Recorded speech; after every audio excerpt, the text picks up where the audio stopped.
Hallelujah, praise the Lord.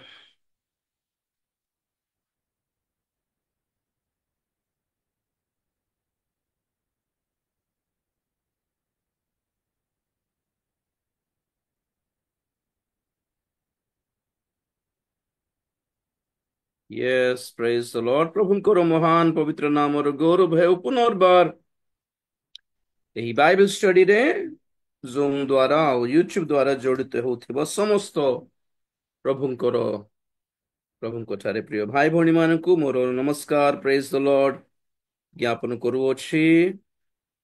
ଆଉ ୟୁଟ୍ୟୁବରେ କେବଳ ଯେଉଁମାନେ ସବସ୍କ୍ରାଇବ କରୁଛନ୍ତି ସେମାନେ ହିଁ କମେଣ୍ଟ କରିବା ପାଇଁ ଅପସନ୍ ମୁଁ ବ୍ୟବହାର କରେ, ତେଣୁକରି ଚେକ୍ କରିପାରିବେ। Praise the Lord. ଆଉ ଯେଉଁମାନଙ୍କୁ ଆମର ଏହି ବାକ୍ୟ, ଏହି ଟ୍ରାକ୍, ଏହି ବାଟ, ଏହି ଶିକ୍ଷା ପସନ୍ଦ ନାହିଁ, ସେମାନେ ଅନସବସ୍କ୍ରାଇବ କରିପାରିବେ। କିଛି ବ୍ୟସ୍ତ ନାହିଁ, ଡରିବା ବିଷୟ କିଛି ନାହିଁ। ଛାଡି ପାରୁନାହାନ୍ତି, ରହି ପାରୁନାହାନ୍ତି କେତେ ଜଣ ନାଇଁ, ଯାହା ଠିକ ଲାଗୁନି ଶିକ୍ଷା ପୁରା ଶୁଣିବେ କାହିଁକି, ଛାଡି ପଳେଇବାର। You have and all rights to share the way, choose the way, I mean କୋଉ ବାଟ କୋଉ ଶିକ୍ଷା ବାଛିବାର ଅଛି ଏଟା ଲୋକମାନଙ୍କ ଉପରେ ରହିଲା। ବାଧ୍ୟରେ କାହିଁକି ପୁରା ବାକ୍ୟ ପୁରା ଶୁଣିବା ଯାଏ ରହିବେ କାହିଁକି, ଠିକ ଲାଗୁନି ଛାଡିଦେ ପଳେଇବା। ପ୍ରେଜ ଦ ଲର୍ଡ, ପ୍ରଭୁଙ୍କର ନାମର ଗୌରବ ହେଉ। ଠିକ ଅଛି, ଆମମାନେ ଏହି ବର୍ଷ ଆରମ୍ଭ କଲା ବେଳେ ଜାନୁଆରୀରେ ଆମେ କେତେକ ଗୁରୁତ୍ୱପୂର୍ଣ୍ଣ ବିଶେଷ ବିଷୟରେ ଆମେ ମାନେ ଅଧ୍ୟୟନ କରି ଆସୁଥିଲୁ। ଆଉ ତାହା ଅଟେ, ଆମେ ପ୍ରାର୍ଥନା କରିବାରୁ ଆମେ ଚେତନା ପାଇଲୁ ଏହି ବର୍ଷ ପାଇଁ କି ଏହି ବର୍ଷ ଜାଗ୍ରତ ହେବାର ବର୍ଷ, ଜାଗି ଉଠିବାର ବର୍ଷ, ସଚେତନ ହେବାର ବର୍ଷ। କେଉଁ କେଉଁ ବିଷୟରେ ଆମ୍ଭେ ମାନେ ସଚେତନ ହେବା କଥା, ସଚେତନ ହେବା ଆବଶ୍ୟକ। ଆଉ ଯଦି ଆମ୍ଭେ ମାନେ ସଚେତନ ଥାଉ, ପ୍ରକୃତରେ ଯଦି ଆମମାନେ ଚେତା ଥାଉ, ଜାଗି ରହୁ, ତାହେଲେ ଆମ୍ଭମାନଙ୍କର ଜୀବନରେ କେଉଁ ପ୍ରକାର କର୍ମ ଦେଖାଯାଏ ସେହି ବିଷୟରେ ଆମେ ମାନେ ଅଧ୍ୟୟନ କରି ଆସୁଥିଲୁ। ଆଇ ଥିଙ୍କ ଜାନୁଆରୀ ଲାଷ୍ଟ ପର୍ଯ୍ୟନ୍ତ ତାହା ଆମେ ମାନେ ଅଧ୍ୟୟନ କରି ଆସିଥିଲୁ। ଆଉ ଫେବୃଆରୀ ଷ୍ଟାର୍ଟିଂରୁ ଆମେ ମାନେ ଅନେକ ପ୍ରକାର ପ୍ରଶ୍ନ ଉତ୍ତରର ସେକ୍ସନଟା ନେଇ ଆମେ ମାନେ ଚଳାଇଲୁ ବାଇବଲ ଷ୍ଟଡି। ତ ଆଜି ପୁନର୍ବାର ଆମ୍ଭମାନଙ୍କ ପାଇଁ ସେହି ସଚେତନତା ମୂଳକ ବାକ୍ୟକୁ ମୁଁ ରେଜ୍ୟୁମ କରୁଛି, କାରଣ ଆମ୍ଭମାନଙ୍କର ଜୀବନର ବର୍ତ୍ତମାନର ଲକ୍ଷ୍ୟ କେବଳ ଗୋଟିଏ, ପ୍ରଭୁଙ୍କର ଦ୍ୱିତୀୟ ଆଗମନ ପାଇଁ ପ୍ରସ୍ତୁତ ହେବା। ତାହା ଅପେକ୍ଷା ଆଉ ଅଲଗା କି ଭିନ୍ନ ଅ ଲକ୍ଷ୍ୟ, ଧାରଣା, ଧ୍ୟାନ ମୋର ତ ଆଉ କିଛି ନାହିଁ।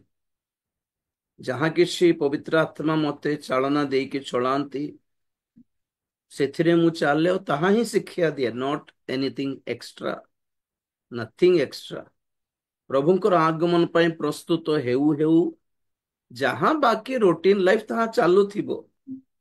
ପାଠ ପଢିବା ପିଲାମାନେ ପାଠ ପଢୁଥିବାର, ଚାକିରି କରୁଥିବା ଭାଇ ଭଉଣୀ ମାନେ ଚାକିରି କରୁଥିବାର, ମ୍ୟାରିଡ ଲାଇଫ ମେଣ୍ଟେନ କରୁଥିବାର, ଯାହା ଲାଇଫର ରୁଟିନ ଅଛି, ରୁଟିନକୁ ଆପଣ ମାନେ ରଖିବା ଦରକାର ନାହିଁ। ଗୋଟେ ବିଷୟ ହେଲା, ଜଗତର ଲାଳସାରେ ପଶି ନ ଯାଆନ୍ତୁ, ଜଗତର ଆକର୍ଷଣରେ ପଶି ନ ଯାଆନ୍ତୁ, ଜୀବିକା ସମ୍ବନ୍ଧୀୟ ଚିନ୍ତାରେ ଅଟକି ନ ଯାଆନ୍ତୁ କି ଆଗମନକୁ ହାତ ଛଡା ହେଇଯିବେ।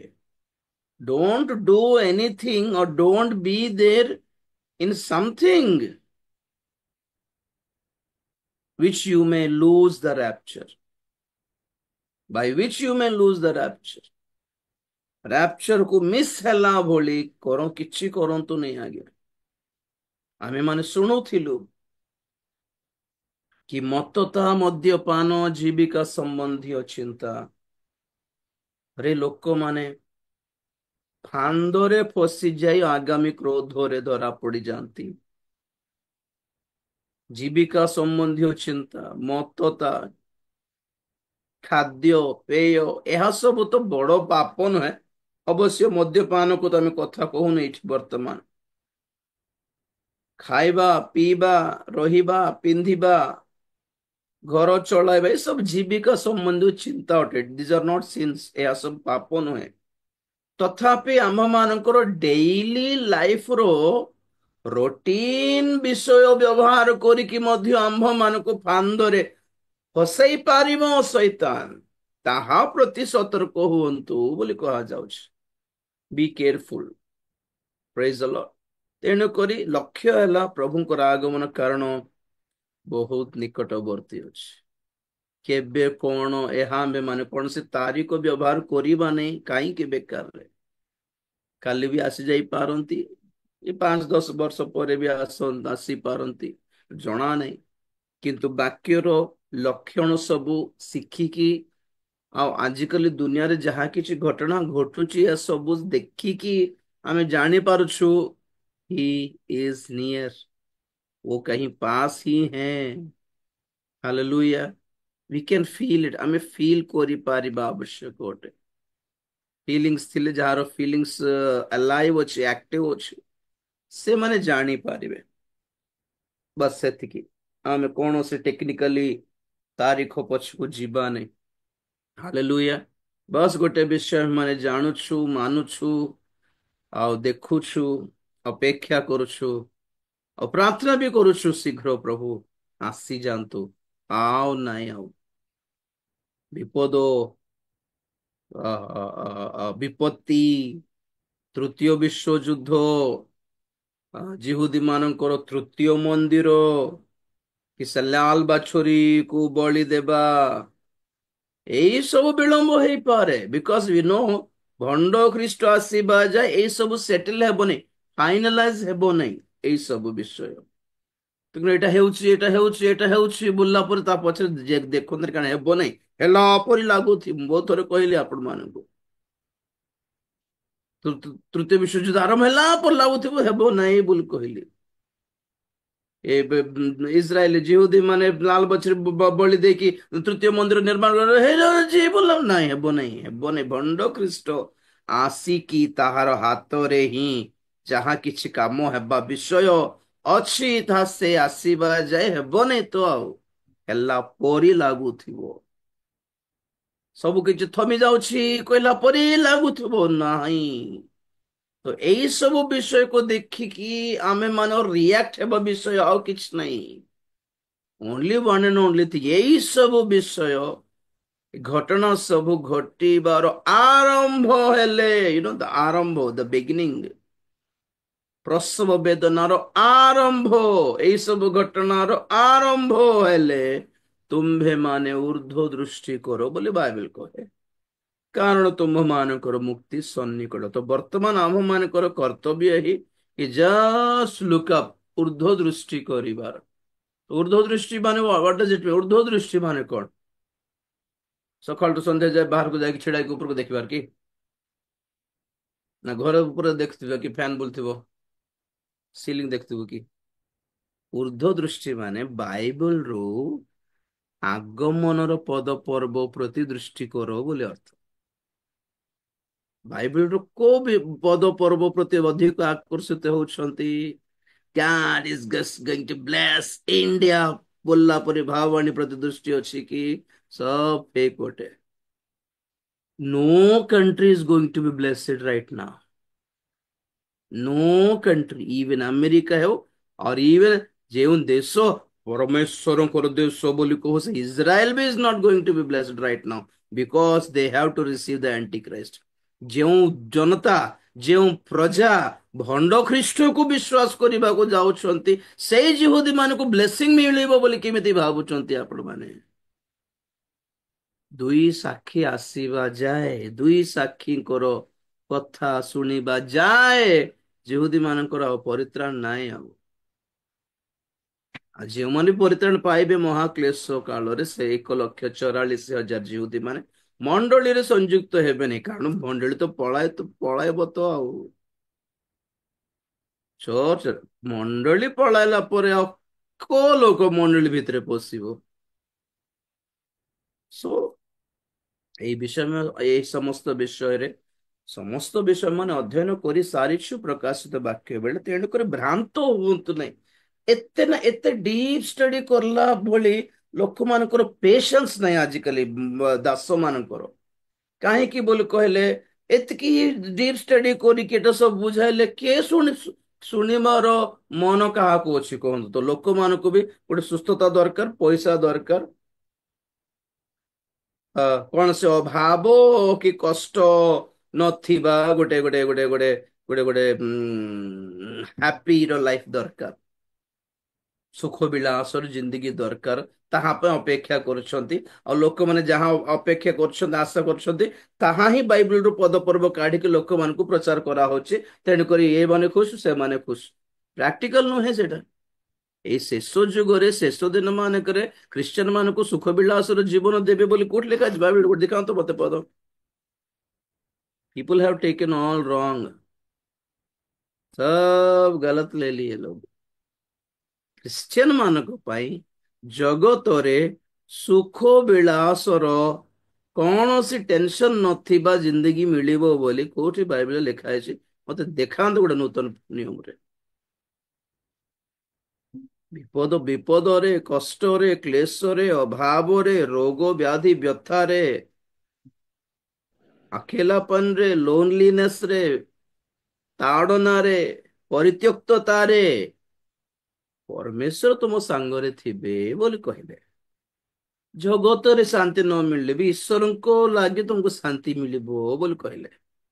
ଶରୀର ଚୂର୍ଣ୍ଣ ହେଲେ ବି, ଶରୀର କ୍ଷୀଣ ହେଉଥିଲେ ମଧ୍ୟ, ଶରୀର ପ୍ରତି ବିପଦ, କଷ୍ଟ କ୍ଲେଶ ଆସିଲେ ମଧ୍ୟ ଆତ୍ମାରେ ବିଶ୍ରାମ ପାଇବ ବୋଲି ଲେଖା ଅଛି। ଆତ୍ମାରେ ବିଶ୍ରାମ ମାନେ କଣ? ହ୍ୱାଟ ଇଜ ଆତ୍ମାରେ ବିଶ୍ରାମ? ଆତ୍ମାରେ ବିଶ୍ରାମ ଥରେ କହିଥିଲି ଆପଣ ମାନଙ୍କୁ। ଆତ୍ମାରେ ବିଶ୍ରାମ ମାନେ କଣ?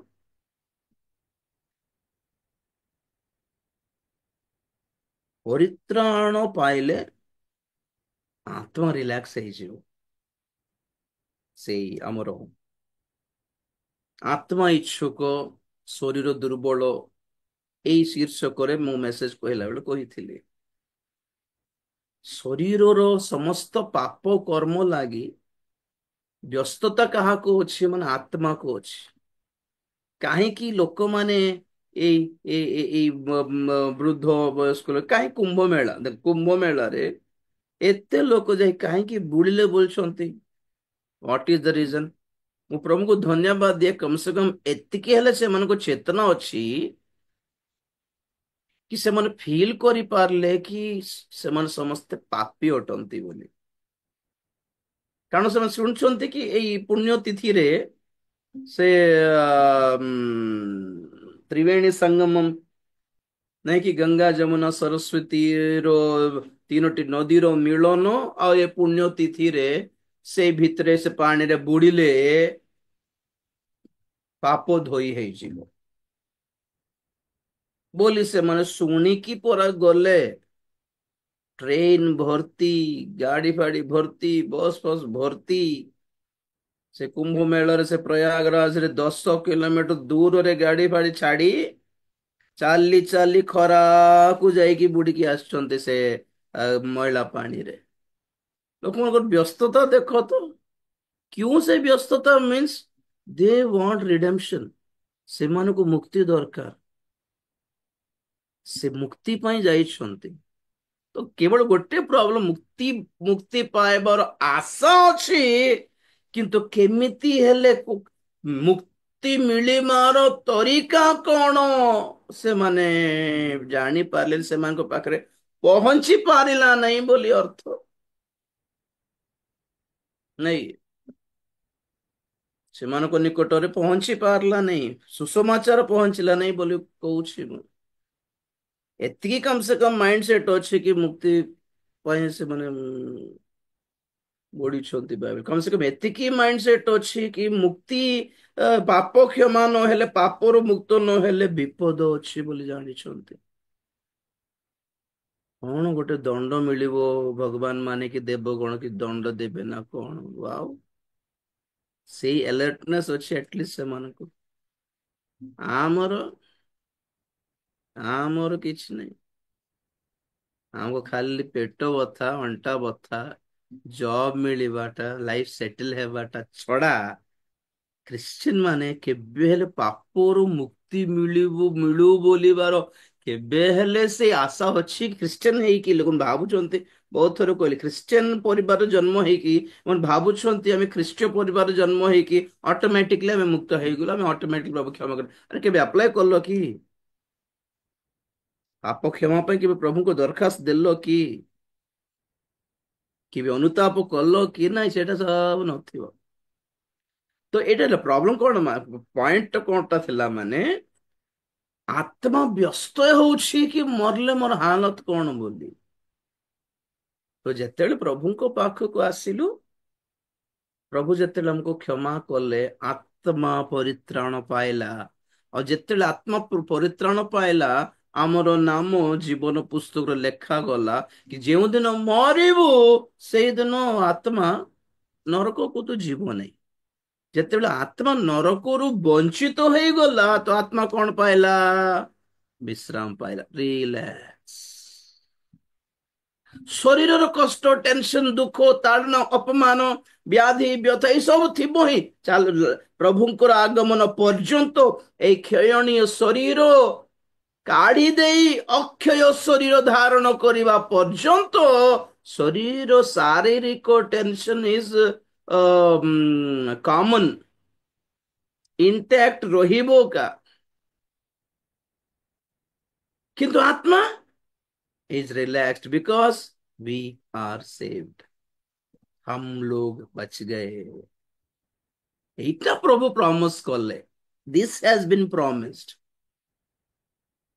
ଆଉ ବାକି ବି ପ୍ରଭୁ ଅଭାବ ପୂର୍ଣ୍ଣ କରିବେ କି ସୁସ୍ଥ କରିବେ, ତାହା ବି ପ୍ରମିସ କରାହେଲା, ବଟ ସମସ୍ତଙ୍କ ପାଇଁ ତା ଗ୍ୟାରେଣ୍ଟି ନୁହେଁ। ଖ୍ରୀଷ୍ଟଙ୍କର ସୁସମାଚାରରେ ସୁସ୍ଥତା ଗ୍ୟାରେଣ୍ଟି ନୁହେଁ, ପରିତ୍ରାଣ ଗ୍ୟାରେଣ୍ଟି ଅଟେ।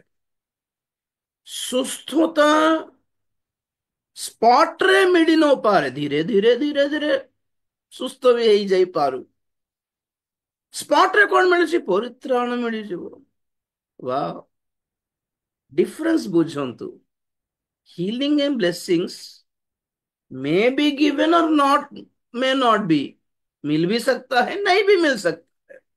और जब मिलता है तो हर किसी के लिए स्पॉट में मिलना उसका गारंटी नहीं है। तो क्या गारंटी है? मतलब अभी अगर पश्चाताप किया, अभी अगर मन फिराया, अभी प्रभु यीशु मसीह पे विश्वास किया, राइट नाउ मिलिबाटे जदि किछि अछि, ताहाहेले ताहा परित्राण अटे। एतिकी ग्यारंटी बाइबल देउछि हम। परित्राण can be given right on the spot. Blessings, healings right now, miracle गलानी से जुगो बीती गलानी ब्रदर सिस्टर। ओ 30-35 ବର୍ଷ ତଳର କଥା। ରାଇଟ ନା ଏବେ ଯେ ରାଇଟ ନା ହିଲିଂ ବୁଲୁଛନ୍ତି ମାନେ କିଛି ହଉନି, ଦେଖ ଯାଇକି। ନଥିଙ୍ଗ ହାଜ ବିନ୍ ଗିଭେନ ରାଇଟ ନାଉ। ପାଇକି ସୁସ୍ଥତା ପାଇକି आशीर्वाद पाइकी और सांसारिक हेलेनी का। तेणु करे सब कुछ स्टॉप हो रहा है मेरे ख्याल से। हाँ, जदि होउछि हिलिंग फीलिंग होउछि ठीक अछि, गॉड ब्लेस यू। प्रभु सुस्थ भी करंतु, अनुग्रह करंतु, कि सेथिरे स्वर्ग मिलिबो नहीं। आपकी चंगाई, आपकी आशीष है, आपको स्वर्ग स्वर्ग का गारंटी कार्ड नहीं है। स्वर्ग का गारंटी कार्ड से सिर्फ उद्धार होता है, केवल परित्राण है आपनकर स्वर्गर ग्यारंटी अटे। सुस्थता पाइलो बोली स्वर्ग मरले स्वर्ग जीव बोलछन्ते कि? चाकरी पाइलो बोली मरले स्वर्ग जीव बोलछन्ते कि? घर द्वार मिलला बोली मरिक स्वर्ग जीव बोलछन्ते कि? हाँ, तेणु करी यही सब चालुथिबो लाइफ रे, नूतन नियम रे। सांसारिक आशीर्वाद सुख विलास कौन से दुख कष्ट आसवाक पाखक आसवाक देवी नहीं। जगत रे तुम प्रति क्लेश घटिबो, जहन 16:33। आम्भे माने अनेक क्लेश देई ईश्वर राज्य रे प्रवेश କରିବାକୁ ହେବ ପ୍ରେରିତ 14:22। ଖ୍ରୀଷ୍ଟ ଯୀଶୁଙ୍କର ମନ ଅସ୍ତ୍ର ପରି ଧାରଣ କର, କାରଣ ସେ ଶରୀରରେ କ୍ଲେଶ ଭୋଗିଲେ ଆମ୍ଭେ ମାନେ ମଧ୍ୟ ସେହି ମନକୁ ଧାରଣ କରିବାର। ପ୍ରଥମ ପିତର 4:1। ଖ୍ରୀଷ୍ଟିଆନ ହେଇକି ଯଦି ଦୁଃଖ ଭୋଗ କରୁଛ, ସେହି ନାମ ସକାଶେ ତାକୁ ଗୌରବାନ୍ୱିତ କର। ପ୍ରଥମ ପିତର 4:16। ଆଉ କେତେ କହିବି। ଖ୍ରୀଷ୍ଟ ଯୀଶୁଙ୍କ ଠାରେ କେବଳ ବିଶ୍ୱାସ କରିବା ହିଁ ନୁହେଁ, ତାଙ୍କ ପକ୍ଷରେ ଦୁଃଖ ଭୋଗ କ୍ଲେଶ ଭୋଗ କରିବାକୁ ମଧ୍ୟ ଆପଣ ମାନଙ୍କୁ ଅନୁଗ୍ରହରେ ଦତ୍ତ କରାଯାଇଛି। ଫିଲିପ 1:29। ଆଉ କଣ କହିବି। ଜମା ଏଇ ପଦ ପର୍ବ ଦେଖି ତ ନଥିବେ। ଯେଉଁମାନେ ଖ୍ରୀଷ୍ଟ ଯୀଶୁଙ୍କ ଠାରେ ଭକ୍ତି ଭାବରେ ଧର୍ମପରାୟଣତାର ଜୀବନ ଯାପନ କରିବାକୁ ଇଚ୍ଛା କରନ୍ତି, ସେମାନଙ୍କ ପ୍ରତି କ୍ଲେଶ ଘଟିବ। ଦ୍ୱିତୀୟ ତିମୋଥୀ 3:12। ଏସବୁ ଖୋଲି ପଢିବା ଦରକାର ନାହିଁ ଆଜ୍ଞା। ମେଚ୍ୟୁର୍ଡ ଖ୍ରୀଷ୍ଟିଆନ ମାନେ, ଆତ୍ମିକ ଜୀବନରେ ଯେଉଁମାନେ ପରିପକ୍व ହଉଛନ୍ତି ଖ୍ରୀଷ୍ଟିଆନ ମାନେ, ସେମାନଙ୍କ ମାଇଣ୍ଡରେ ପ୍ରିଣ୍ଟ ଥିବା କଥା ଏଇ ସବୁ ପଦ ପର୍ବ ଗୁଡିକ।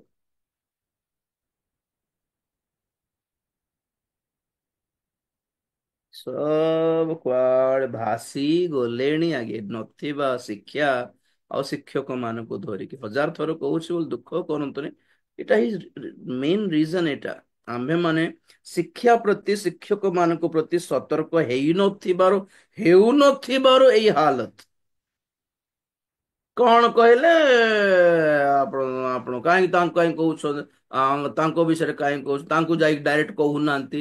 ତ ଶାସ୍ତ୍ରୀ ଫାରସୀ ମାନଙ୍କ ପ୍ରତି ସାବଧାନ ସତର୍କ ହଉ ବୋଲି ପ୍ରଭୁ ଶାସ୍ତ୍ରୀ ଫାରସୀ ମାନଙ୍କୁ କହିଲେ, ନା ଲୋକମାନଙ୍କୁ ବୁଝାଇକି କହିଲେ କି ଜାଗ୍ରତ ମାନଙ୍କ ସାଙ୍ଗେ ଲାଗେ ବୋଲି?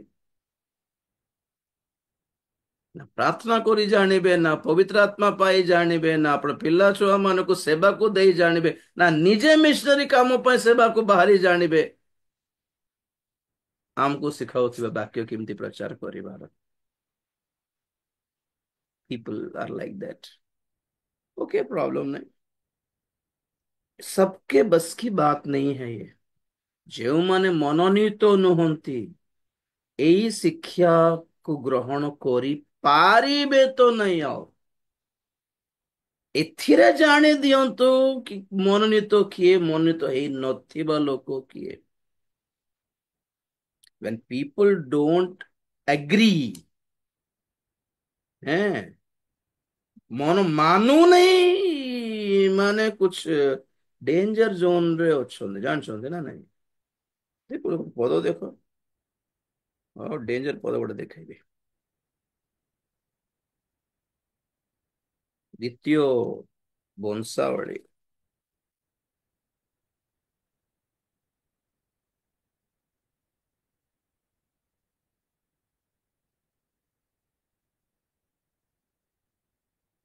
26। ଦ୍ୱିତୀୟ ନା ପ୍ରଥମ ଦେଖୁଛି, 1 ମିନିଟ। तेरे ही मार्गों पर।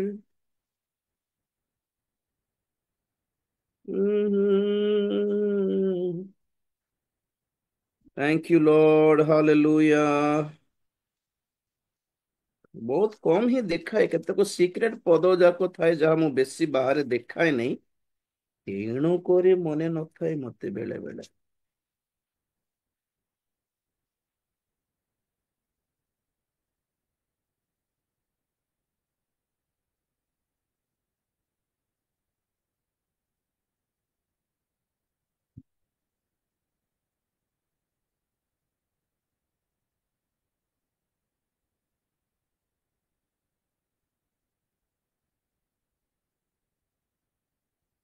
अरे,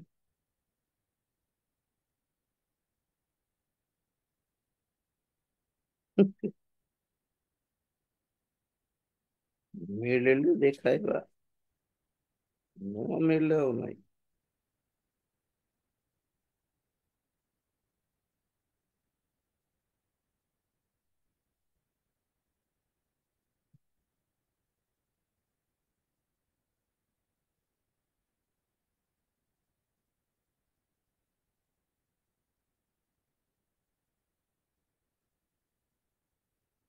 25 ଦ୍ୱିତୀୟ ବଂଶାବଳୀ 25।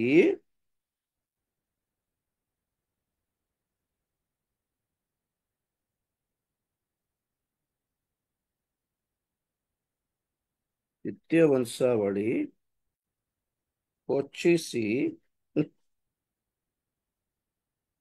15 ରୁ ପଢୁଛି ଦେଖନ୍ତୁ। ଏ ହେତୁ ଅମତ୍ସ୍ୟଙ୍କ ପ୍ରତିକୂଳରେ ସଦାପ୍ରଭୁଙ୍କ କ୍ରୋଧ ପ୍ରଜ୍ୱଳିତ ହୁଅନ୍ତେ ସେ ତାଙ୍କ ନିକଟକୁ ଏକ ଭବିଷ୍ୟତ ବକ୍ତା ପଠାଇଲେ, ଯେ ତାଙ୍କୁ କହିଲା, ଯେଉଁ ଦେବଗଣ ଆପଣା ଲୋକମାନଙ୍କୁ ଆପଣଙ୍କ ହସ୍ତରୁ ଉଦ୍ଧାର କଲେ ନାହିଁ, ଆପଣ କି ହେତୁ ସେଇ ଲୋକମାନଙ୍କ ଦେବଗଣର ଅନ୍ୱେଷଣ କରୁଛନ୍ତି? ୱାଓ! ସେ ତାଙ୍କୁ ଏହି କଥା କହିବା ବେଳେ ରାଜା ତାହାକୁ କହିଲେ, ଆମ୍ଭେମାନେ କଣ ତୁମକୁ ରାଜମନ୍ତ୍ରୀ କରିଅଛୁ? ଏଁ? ଯାଆନ୍ତୁ, ହୁଅ, ଗେଟ୍ ଆଉଟ୍। କାହିଁକି ମାଡ଼ ଖାଇବ? ଏଥିରେ ଭବିଷ୍ୟତ ବକ୍ତା କ୍ଷାନ୍ତ ହୋଇ କହିଲା, ମୁଁ ଜାଣେ ପରମେଶ୍ୱର ଆପଣଙ୍କୁ ବିନାଶ କରିବା ପାଇଁ ସ୍ଥିର କରିଅଛନ୍ତି, କାରଣ ଆପଣ ଏହା କରିଅଛନ୍ତି ଆଉ କଣ ମୋ ପରାମର୍ଶରେ କର୍ଣ୍ଣପାତ କରିନାହାନ୍ତି। क्या समझे आप लोग? कौन बुझी पारले? ଚେତନା ପରାମର୍ଶ ଅନୁଯୋଗ ଦେବା ପାଇଁ ଜଣେ ଭବିଷ୍ୟତ ବକ୍ତାଙ୍କୁ ଅମତ୍ସ୍ୟ ରାଜାଙ୍କ ପାଖକୁ ପରମେଶ୍ୱର ପଠାଇଲେ। ରାଗିଥିଲେ ପରମେଶ୍ୱର, ତଥାପି ଗୋଟେ ଚେତନା କାହିଁକି ଦେବାନି? ୱିଥାଉଟ୍ ୱାର୍ଣ୍ଣିଂ କାହିଁକି ଦଣ୍ଡ ଦେବା? ଯେ ଦେଖନ୍ତୁ କେତେ ମହାନ ପରମେଶ୍ୱର।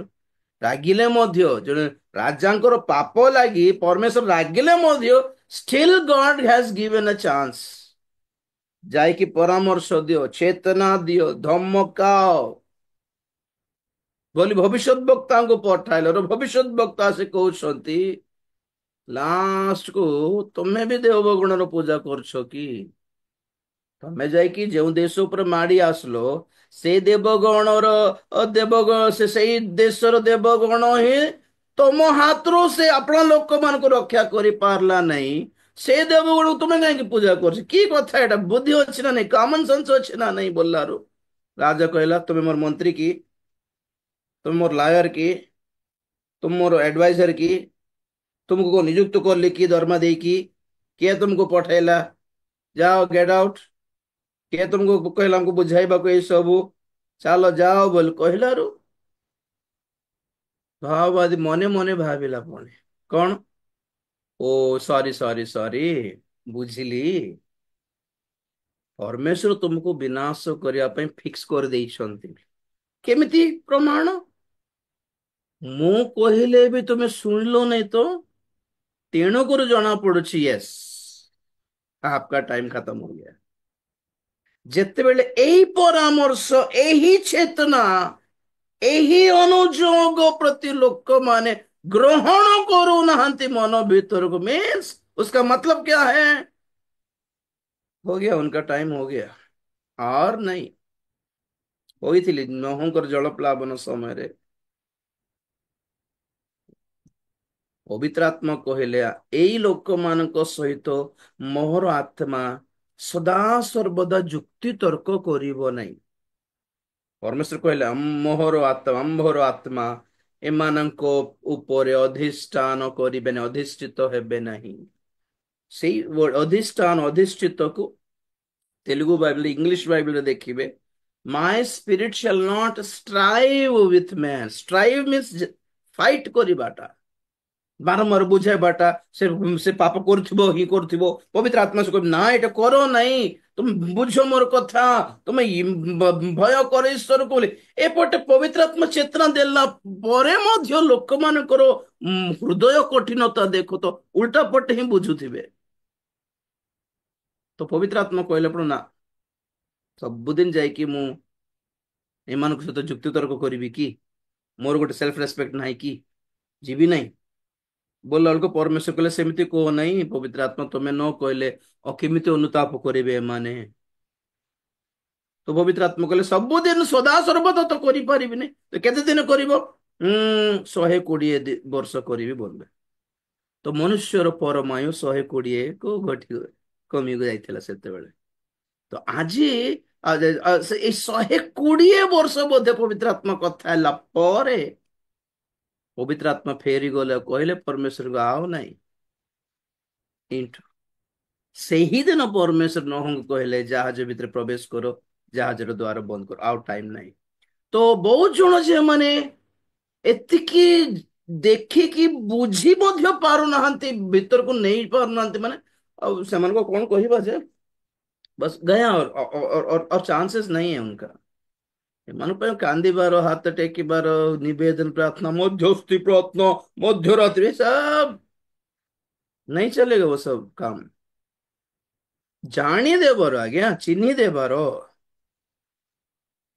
କ୍ୟାନ୍ସର କି କୋଉ ଗୋଟେ ରୋଗ ଫର୍ଷ୍ଟ ଷ୍ଟେଜ ରେ ଅଛି ବୋଲି କହିଲେ ଡକ୍ଟର ନେବ, ହଁ ଠିକ ଟାଇମ ରେ ଆସିଲେ ଆଜ୍ଞା ଆସ ଆସ ଆସ ବୋଲିବ। ସେକେଣ୍ଡ ଷ୍ଟେଜ ବୋଲି କହିଲେ ଆରେ ବାପରେ ଏମିତି କେମିତି କରିଲେ ଆପଣ, ମାନେ କଣ କରୁଥିଲେ? ଫର୍ଷ୍ଟ ଷ୍ଟେଜ ପାର କରିକି ସେକେଣ୍ଡ ଷ୍ଟେଜରେ ଆସିଲାଣି ଗାଳି କରିକି ଆଡମିଟ କରାଇବ। ଥର୍ଡ ଷ୍ଟେଜ ବୋଲେ ତ ପୁରା ଗାଳି କରିବ। କଣ କରୁଥିଲୁ, ବୁଦ୍ଧି ଅଛି ନା ଏ ସେ ଧମକାଇବ, ମୁଁ ଯାହା କରିବିନି, ଯାହା ବୋଲେ ବି ଆମେ ତା ଗୋଡ ଧରିଲେ ଆଜ୍ଞା ସାର୍ ସାର୍ ବୋଲେ ଠିକ ଅଛି ଆସ। ଥର୍ଡ ଷ୍ଟେଜ, ଫୋର୍ଥ ଷ୍ଟେଜ ହେଲେ କାହିଁକି ଆସିଲ ବୋଲିବ। ଏବେ କାହିଁକି ଆସିଲ, ଯାଅ ଘରକୁ ଯାଅ, ଆରାମରେ ରୁହ, ଖିଆ ପିଆ କର, କେତେ दिन बंचिबो कि आराम से थाई कि रो बोलिबे।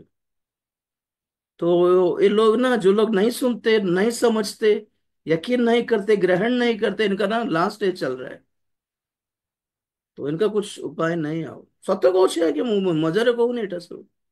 ଲୋକମାନେ ଦେଖିଛି ବି, ଦେଖିଛି କି ଏମିତି ଲୋକମାନେ ଭ୍ରଷ୍ଟ, ଏମାନଙ୍କୁ କହନ୍ତି ଭ୍ରଷ୍ଟ ପାପୀ। ଭ୍ରଷ୍ଟ ମିନ୍ସ ହ୍ୱାଟ, ଆଉ ସୁଯୋଗ ଆଉ ଉପାୟ ନାହିଁ। ଗୋଟେ ପଦ କଣ 10 12ଟା ପଦ ଦେଖାଇଥାନ୍ତି, କିନ୍ତୁ ବର୍ତ୍ତମାନ ଟପିକ ସେଇଟା ନୁହେଁ ବୋଲି ଗୋଟେ ଏକ୍ସାମ୍ପଲ ଦେଖାଇଲି। ମନ ମାନୁନାହିଁ ମାନେ ଟିକେ ଡେଞ୍ଜର ଜୋନରେ ଅଛନ୍ତି କି ଯାଇକି ଦେଖନ୍ତୁ, ଗୋଡ ଧରନ୍ତୁ ପ୍ରଭୁଙ୍କର। ମଦୁଆ ମାନେ, ବ୍ୟଭିଚାରୀ ମାନେ, 2 3ଟା ସ୍ତ୍ରୀ ରଖିବା ଲୋକମାନଙ୍କର ପ୍ରଚାର ଶୁଣିକି ଆପଣ ମାନେ ଭ୍ରାନ୍ତ ହୁଅନ୍ତୁନି ଆଜ୍ଞା। 4 4ଟା ଗାଡି କିଣିକି ଏତିକି ମୋଟା ମୋଟା ମୁଦି ପିନ୍ଧିକି ପ୍ରଚାର କରୁଥିବା ବକ୍ତା ମାନଙ୍କର ପ୍ରଚାର ଶୁଣିକି, ଆଶୀର୍ବାଦର ବ୍ଲେସିଂ ର ପ୍ରଚାର ଶୁଣିକି ଭ୍ରାନ୍ତ ହୁଅନ୍ତୁ ନାହିଁ ଆଜ୍ଞା। ସତ କହୁଛି। ଆଉ ଏମିତି କହିବା ପାଇଁ ମଧ୍ୟ ସୁଯୋଗ, ଆଉ ଏମିତି ଶୁଣିବାର ସୁଯୋଗ ବି ଆଉ ମିଳିବନି ଆପଣଙ୍କୁ। ଭାବୁଛନ୍ତି ବୋଧେ ନାଇଁ ଏମିତି କହିଲା, ସେ ତ ନା ସେମିତି କେତେ ସୁନ୍ଦର ଶାନ୍ତି ସାନ୍ତ୍ୱନାଦାୟକ କଥା କହୁଥିଲେ, ଯାଅ ସେଠିକି, ଯାଉନାହାନ୍ତି ସେଠି ହିଁ ଥିବାର, ମଝିରେ ଆସିକି କେମିତି ଶୁଣିଦେବାର ନାହିଁ, ଗଡବଡ ଲାଗିବ। Choice is yours।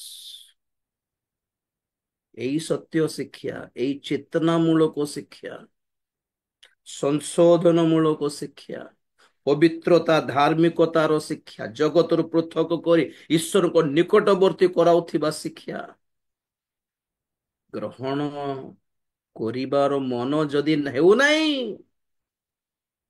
ତ ଡେଞ୍ଜର ଜୋନରେ ଅଛନ୍ତି। ଆଉ ତାପରେ ପ୍ରଭୁଙ୍କର ଇଚ୍ଛା। Praise the Lord. ତ ଆମେ ମାନେ ଶୁଣୁଥିଲୁ ଏହି ବର୍ଷ ଚେତନା ପାଇବାର ବର୍ଷ। ଚେତା କୋଉ ନିଦ୍ରାଳୁ ଅବସ୍ଥାରେ ଅଛୁ କି, ଥିଲୁ କି, କୋଉ ମାତିଲା ଅବସ୍ଥାରେ ଥିଲୁ କି? କେତେ ଜଣ ପଇସାର ମତ ତାରେ ଥିବେ, ପଇସାର ନାଶା, ଧନ ସମ୍ପତ୍ତିର ନିଶାରେ ଥିବେ କେତେ ଲୋକ, ସୁନ୍ଦରତାର ନିଶାରେ ଥିବେ ଲୋକମାନେ, ପପୁଲାରିଟିର ନାଶା ଗୋଟେ होता है ना लोग, ପପୁଲାର ହେଇଯିବି, ଲୋକମାନେ ମତେ ଚିହ୍ନନ୍ତୁ, ମତେ ବେଶୀ ଭ୍ୟୁ ମିଳୁ, ବେଶୀ ସବସ୍କ୍ରାଇବର ମିଳୁ। पॉपुलैरिटी रो नशा होता है लोगों का। कौन से नशे में हो, बाइबल कहता है जागने का वक्त आ गया है, ସମସ୍ତ ବିଷୟର ଅନ୍ତିମ କାଳ, ତେଣୁକରି ସଚେତନ ହୋଇ କଣ, ତେଣୁକରି ପ୍ରାର୍ଥନା କରିବା ନିମନ୍ତେ ସଚେତନ ଥାଅ। ଏଇ ଶେଷ କାଳରେ, ଶେଷ, ହ୍ୱାଟ ଇଜ ଶେଷ, ହ୍ୱାଟ ଇଜ ଶେଷ, क्या शेष हो जगतर शेष नहीं विनाशर काल बोली बुझंतु आ गया शेष काल मीन्स व्हाट एंड सब हर चीज का अंत आ गया है और ज्यादा से ज्यादा क्या कर पाएंगे दुनिया बदलाई दियो बोल कहले कि ना ना दुनिया को बदलाई पारिबा नहीं देशों को बदलाई दियो बोले देश को बदलाई पारिबो नहीं you cannot change the world you cannot change the country चार लोगों को चेंज करो निकलो निकलना बस ବେଶୀ ହେଲେ ବେଶୀ ଚାରି ଜଣକୁ ପରିବର୍ତ୍ତନକୁ ଆଣିକି ଯିବାର ଛଡା ଏକ୍ସଟ୍ରା କାମ କିଛି ନାହିଁ ଆମର ଦେଶକୁ ପ୍ରାର୍ଥନା କରିକି ଦେଶର ହାଲତ ବଦଳାଇ ପାରିବେନି ଆଜ୍ଞା ହୁଁ ପାରିବେ ନାହିଁ ଏପରି ଯୋଜନା ଆଉ ନାହିଁ ପରମେଶ୍ୱରଙ୍କର ଯୋଜନା ଦୁନିଆକୁ କଣ୍ଟ୍ରିଜ କୁ ଚେଞ୍ଜ ଚେଞ୍ଜ କରିକି ଯିବାର ସିଚୁଏସନ ନାହିଁ ବର୍ତ୍ତମାନ ସିଚୁଏସନ ଦେଖିକି ଆମେ ଡିଲ୍ କରିବାର ନା ରାଇଟ ତ ଆମମାନେ ଲାଷ୍ଟ ଆମମାନେ ଶୁଣୁଥିଲୁ ମାଥ୍ୟୁ 25 ଅଧ୍ୟାୟର 10 ଜଣ କୁଆଁରୀ ଗଣଙ୍କର ଦୃଷ୍ଟାନ୍ତରେ ଆମେ ଶିକ୍ଷା ପାଉଥିଲୁ ପ୍ରେଜ ଦ ଲର୍ଡ 10 ଜଣ କୁଆରୀ ଗଣଙ୍କ ବିଷୟରେ ଶୁଣିଲୁ କି ସେମାନଙ୍କର ଲକ୍ଷ୍ୟ ଥିଲା ବରଙ୍କୁ ସାକ୍ଷାତ କରିବୁ ବୋଲି ପ୍ରେଜ ଦ ଲର୍ଡ ଲକ୍ଷ୍ୟ ଠିକ କିନ୍ତୁ ସମସ୍ତେ ପାରିଲେ ନାହିଁ ସେ ବିଷୟରେ ଆମେ ମାନେ ଶୁଣିଥିଲୁ ସମସ୍ତଙ୍କୁ ଆଶା ଅଛି ସ୍ୱର୍ଗ ଯିବୁ ବୋଲି आगमन कथा कहले आशा लगे मु भी जाइथांती आगे आगमन वंडरफुल इच्छा प्रकाश करना इट्स नॉट रॉन्ग इच्छुक हेबाटा भूल नुहे आशा करवाटा भी भूल नुहे तो पॉइंट इटे कौन माने खाली आशा करले हेबो कि प्रस्तुतिकरण भी दरकार तो 10 जन कुआरी माने आशा थिला फेस करिवु बरंकु बोली କିନ୍ତୁ ସେ ଭିତରେ 5 ଜଣ ଫେସ୍ କରିପାରିଲେ 5 ଜଣ କେବଳ ଆଶା କଲେ କିନ୍ତୁ ତାହା ପଛରେ ଯେଉଁ ପ୍ରସ୍ତୁତିକରଣ ଯେଉଁ ପରିଶ୍ରମ ଦରକାର ଥିଲା ତାହା କଲେ ନାହିଁ ଏମାନେ ତ ଏଥିରେ ଜଣା ପଡୁଛି ସମସ୍ତ ଖ୍ରୀଷ୍ଟିଆନ ମାନଙ୍କ ମଧ୍ୟରୁ ଅବଶ୍ୟ ସମସ୍ତଙ୍କର ଦୃଷ୍ଟି ଆଗମନ ପ୍ରତି ସ୍ୱର୍ଗ ରାଜ୍ୟ ପ୍ରତି ନାହିଁ ବହୁତ ଜଣ ଏଥିପାଇଁ ଖ୍ରୀଷ୍ଟିଆନ ହେଲେ ଯେପରିକି ଜଗତରେ କିଛି ସୁଖ ବିଳାସ ସୁଖ ମିଳୁ ବୋଲି ହେଇଯାଇଛନ୍ତି କେବେ ସେମାନେ ସ୍ୱର୍ଗର ଶିକ୍ଷା ପାଇକା ନାହାନ୍ତି କୋଉଠି ଆଜି ପ୍ରଚାର କରାହଉଛି କୁହନ୍ତୁ ତ କୋଉ ସଭାରେ ସ୍ୱର୍ଗ ରାଜ୍ୟର ବିଷୟରେ प्रचार କରାହଉଛି नहीं प्रभु चंगाई देगा प्रभु आशीष देगा प्रभु सब दुख दर्द दूर करेगा यही चल रहा है कोठी स्वर्ग राज्यर शिक्षा दिया होची जे लोक माने परित्राण पाई थांते पापर मुक्त होई थांते तो सुसमाचार भी एक्चुअली प्रचार तो हेउनी सेथिपाई तो मु कहूतिली कि 55 कोटी लोक माने जाय कि गंगा रे बुड़ी के आछंती सेवार सभार नाम रे केवल पैसा खर्च छड़ा आज्ञा सेवा हेउनी ब्रदर सिस्टर हेउनी सत्य कथा कहूँ मु भी बहुत जुड़े गुड़े मीटिंग जाऊँ ये आंध्र तेलंगाना कम कर देले जाऊ नहीं बाध्य करला बेलू गला बेलू देखला बेलू कुछ नहीं वहां पर फॉर्मेलिटी गत वर्ष करथिलु आ ता आगो वर्ष भी करथिलु ए वर्ष भी करिबा फॉर्मेलिटी नॉर्मल मजा हम सब वर्ष करू ए तारीख रे करो जे लक्ष्य कौन कुछ नहीं फॉर्मेलिटी फॉर्मेलिटी मीन्स कौन कौन गोटे रीति 5 वर्ष आम कर 10 वर्ष आम कर आसुचु आम अंक वक्ता को डाकिलु माने को वक्ता ट्रेंडिंग रे अच्छे देखिकी ताकू डाकते ट्रेंडिंग माने कौन को वक्तार नाम टिके नोटेड थाउची गोटे गोटे सीजन रे गोटे गोटे समय रे गोटे 2-3 वर्ष गोटे वक्ता नाम शोभा जाउथिबो से वर्ष समस्त तांको ही वक्ता करी डाकिबे आउ 2-3 वर्ष पर आउ गोटे नुआ वक्ता उठिबो नुआ दान सहित नुआ सुस्थता सहित उठिबो आजकल से व्यवहारित होचंदे ताकू डाकी देबा तांको ट्रेंडिंग चलथिबो तांको डाकी देबा आमे डाकी सारलु तांको केते डाकिबो गोटे 3-4 वर्ष पर्यंत जड़े वक्ता नाम थी So these people are କଣ କହିବେ stable ଆଉ ଆଉ କନଷ୍ଟାଣ୍ଟ ଷ୍ଟେବଲ ସେବକ ନୁହନ୍ତି। ବୁଝିଲେ କି? ଗୋଟେ ସିଜନ ଚାଲିଲା ରିନ୍ ସାବୁନ ର, ତାପରେ ସର୍ଫ ଏକ୍ସେଲ ଆସିଲା। ଏରିଏଲ ର ସିଜନ ଚାଲିଲା, ତାପରେ ଆଉ ଗୋଟେ କଣ ଆସିଲା। ଗୋଟେ ଗୋଟେ ଟାଇମରେ ଗୋଟେ ଗୋଟେ ଟିଭି କମ୍ପାନୀର ଗୋଟେ ଟାଇମ ଗୋଟେ ସମୟ ଥିଲା ନୋକିଆ ଫୁଲ ଚାଲିଲା। ଏବେ ନାହିଁ। ଏବେ ଆଉ ଗୋଟେ କମ୍ପାନୀ ସାମସଙ୍ଗ ଚାଲୁଛି।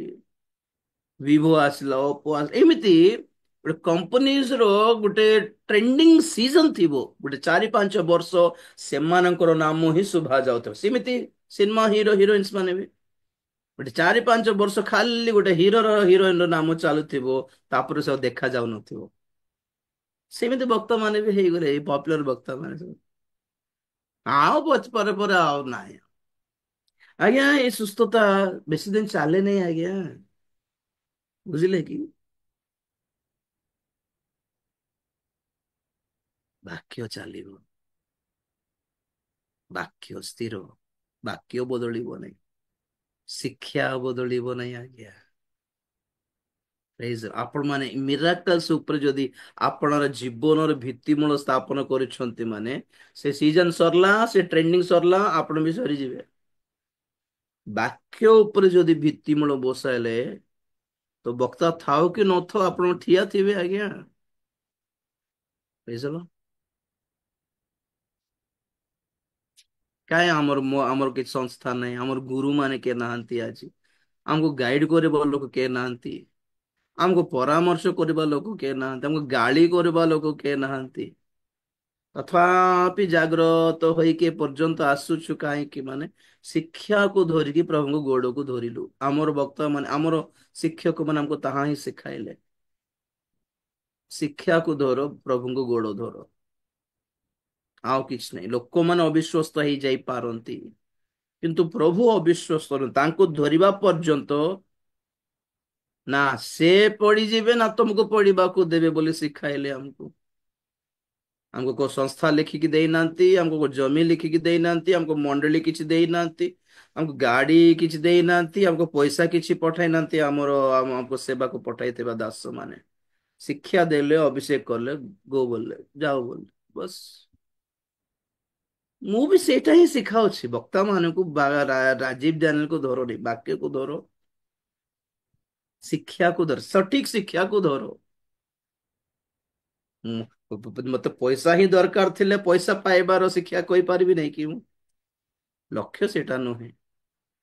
ଲକ୍ଷ୍ୟ ହେଲା ଆତ୍ମିକତା, ଲକ୍ଷ୍ୟ ହେଲା ଆଗମନ। ମୁଁ ଜାଣିନାହିଁ କି ସମସ୍ତେ ଏଇ ବାକ୍ୟ ଗ୍ରହଣ କରିବେ ନାହିଁ ବୋଲି। ଯଦି ଲୋକ ଗ୍ରହଣ କରୁନାହାନ୍ତି ତ ମୁଁ ବ୍ୟସ୍ତ ହେଇକି ଆଜ୍ଞା ଏମିତି ହେଇଗଲେ କି 20 ଲୋକ ଛାଡିଦେଲେ କି ଆମର ଗ୍ରୁପକୁ, ଆରେ କେମିତି କରିବା ଆଜ୍ଞା ବୋଲି ଫୋନ କରିକି କାହିଁକି ଆସୁନାହାନ୍ତି ବୋଲି ରିକ୍ୱେଷ୍ଟ କରୁଛି କି? ଭିଡ ଏକଠା କରିବାର ହିଁ ଲକ୍ଷ୍ୟ ଥିଲେ ମୁଁ ସମସ୍ତଙ୍କୁ ଗୋଡ ଧରି ଦେଇଥାନ୍ତି ନା। କାହିଁକି ବ୍ୟସ୍ତ ହୁଅନି ମାନେ ମୁଁ ଜାଣିଛି ଏଇଟା ସଂକୀର୍ଣ୍ଣ ପଥ। ଆଉ ବହୁତ ଅଳ୍ପ ଲୋକମାନେ ହିଁ ଭିତରକୁ ଆସିପାରିବେ। ଆସିବା ଲୋକମାନଙ୍କ ଭିତରେ ବହୁତ ଅଳ୍ପ ଲୋକମାନେ ହିଁ ଶେଷ ପର୍ଯ୍ୟନ୍ତ ଚାଲିପାରିବେ। ପ୍ରଭୁ କ୍ଲିୟର ପିକ୍ଚର ଦେଖାଇ ଦେଲେ। ଏଥିରେ କାହିଁକି ବ୍ୟସ୍ତ ହେବେ? ଲୋକ ସମୂହ ପ୍ରଭୁଙ୍କ ପଛରେ ଥିଲେ। ପେଣ୍ଟିକସ୍ ଦିବସରେ 120 ଜଣ ଥିଲେ। ପ୍ରଭୁ ବି ବ୍ୟସ୍ତ ହେଲେନି, ସେ ବି ଜାଣିଛନ୍ତି ଏ ବିଚାର ଲୋକ କ୍ୟା କରେଙ୍ଗେ, ରାସ୍ତା ହିଁ ऐसा है। ଲୋକମାନଙ୍କୁ ପ୍ରଶସ୍ତ ପଥ ଆମେ ଦେଖାଉନୁ।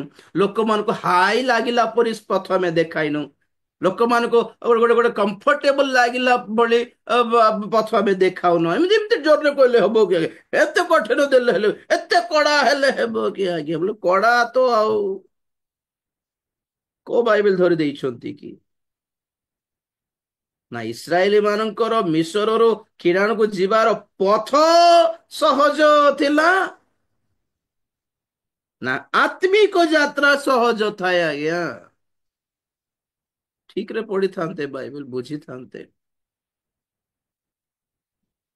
ଟିକେ ବାଇବେଲକୁ ଆମେ ଛାଡିଦେଲେ ବି ଅଣ ଖ୍ରୀଷ୍ଟିୟାନ ହେଇକି ସତ୍ୟତା ନ୍ୟାଯ୍ୟ ବୋଲିବା ପଦରେ ଚାଲିବା ଲୋକଙ୍କର ଜୀବନ କଠିନ ଥିବ ନା ସହଜ ଥିବ ଆପଣ କହୁନାହାନ୍ତି? ଖ୍ରୀଷ୍ଟିୟାନ ନ ହୁଅନ୍ତୁ, ପଛ କଥା ଦେଖେ, ଖ୍ରୀଷ୍ଟିୟାନ ନ ହେଇକି ବି କେବଳ ସତ୍ୟ କହିକି, ମିଛ ନ କହିକି, କାହାକୁ ନ ଠକିକି ହେଁ ନ୍ୟାଯ୍ୟ ଭାବରେ ପଇସା ରୋଜଗାର କରିକି ବଞ୍ଚିବାକୁ ଦେଖା ବଞ୍ଚିଲେ ବଞ୍ଚିକି ଦେଖାଏ ବୋଲି କହିଲେ ସେ ଜିନ୍ଦଗି ଆସାନ ଥିବ କି ଜଗତରେ? ନାଇଁ, ଅବଭିୟସଲି ଖ୍ରୀଷ୍ଟୀୟ ଜୀବନ ଅତି ସହଜରେ ଆରାମଦାୟକ ଜିନ୍ଦଗି ବୋଲି ଆପଣଙ୍କୁ କିଏ ଶିକ୍ଷା ଦେଲା? ବହୁତ ମିଛ କହି ସାରିଛନ୍ତି ଆଜ୍ଞା।